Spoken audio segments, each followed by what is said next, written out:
দেখে মনে হতে পারে এটি একটি দোতলা বাস, কিন্তু আসলে এটি একটি বইয়ের দোকান। এবারের বইমেলায় বিশ্ব সাহিত্য কেন্দ্র তাদের স্টল সাজিয়েছে একদম ভিন্ন আঙ্গিকে, একটি দোতলা বাসের আদলে। বইপ্রেমীদের জন্য এটি নিঃসন্দেহে এক ব্যতিক্রমী অভিজ্ঞতা।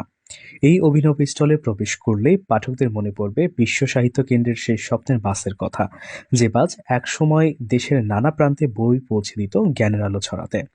স্টলের প্রথম তলায় রয়েছে বিভিন্ন বইয়ের সংগ্রহ, যেখানে পাঠকরা খুঁজে পাবেন সাহিত্য, বিজ্ঞান, ইতিহাস সহ নানা বিষয়ে সমৃদ্ধ বই।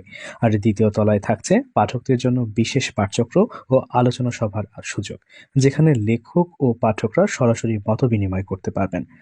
বইপ্রেমীরা বলছেন, এমন একটি স্টল শুধু বই কেনার সুযোগ নয়, বরং জ্ঞানের জগতে হারিয়ে যাওয়ার এক অদ্ভুত অপূর্ব আবহ তৈরি করছে। হচ্ছে আমাদের যে বিশ্ব সাহিত্য কেন্দ্র আছে ওইখানে হচ্ছে একটা ভ্রাম্যমাণ লাইব্রেরি আছে, তো ওইটার আদলেই এই থিমটা বানানো হয়েছে।